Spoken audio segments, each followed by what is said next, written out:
राम का जन्म। मंत्रियों तथा सेवकों ने महाराज की आज्ञानुसार श्यामकर्ण घोड़ा चतुरंगिनी सेना के साथ छुड़वा दिया। महाराज दशरथ ने देश देशांतर के मनस्वी, तपस्वी, विद्वान ऋषिमुनियों तथा वेदविज्ञ प्रकांड पंडितों को यज्ञ संपन्न कराने के लिए बुलावा भेज दिया। निश्चित समय आने पर समस्त अभ्यागतों के साथ महाराज दशरथ अपने गुरु वशिष्ठ जी तथा अपने परम मित्र अंग देश के अधिपति लोकपाद के जामातारिंग ऋषि को लेकर यज्ञ मंडप में पधारे। इस प्रकार महान यज्ञ का विधिवत शुभारंभ किया गया। संपूर्ण वातावरण वेदों की ऋचाओं के उच्च स्वर में पाठ से गूंजने तथा समिधा की सुगंध से महकने लगा।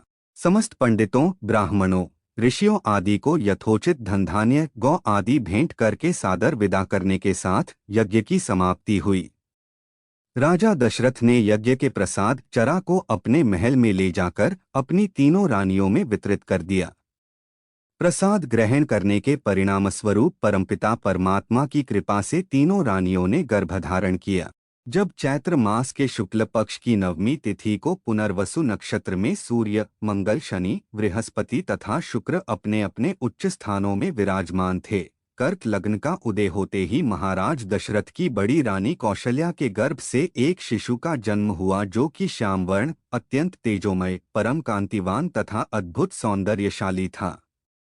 उस शिशु को देखने वाले ठगे से रह जाते थे। इसके पश्चात शुभ नक्षत्रों और शुभ घड़ी में महारानी कैकेयी के एक तथा तीसरी रानी सुमित्रा के दो तेजस्वी पुत्रों का जन्म हुआ। संपूर्ण राज्य में आनंद मनाया जाने लगा। महाराज के चार पुत्रों के जन्म के उल्लास में गंधर्व गान करने लगे और अप्सराएं नृत्य करने लगीं। देवता अपने विमानों में बैठकर पुष्प वर्षा करने लगे। महाराज ने उन्मुक्त हस्त से राजद्वार पर आए हुए भाट, चारण तथा आशीर्वाद देने वाले ब्राह्मणों और याचकों को दान दक्षिणा दी। पुरस्कार में प्रजाजनों को धनधान्य तथा दरबारियों को रत्न, आभूषण तथा उपाधियां प्रदान किया गया।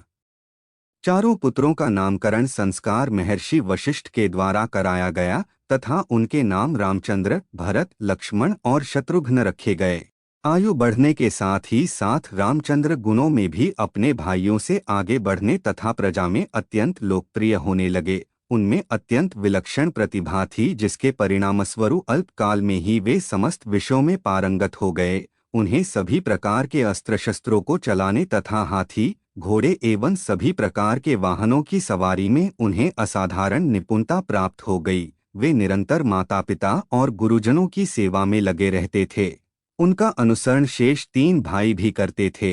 गुरुजनों के प्रति जितनी श्रद्धा भक्ति इन चारों भाइयों में थी, उतना ही उनमें परस्पर प्रेम और सौहार्द भी था। महाराज दशरथ का हृदय अपने चारों पुत्रों को देखकर गर्व और आनंद से भर उठता था।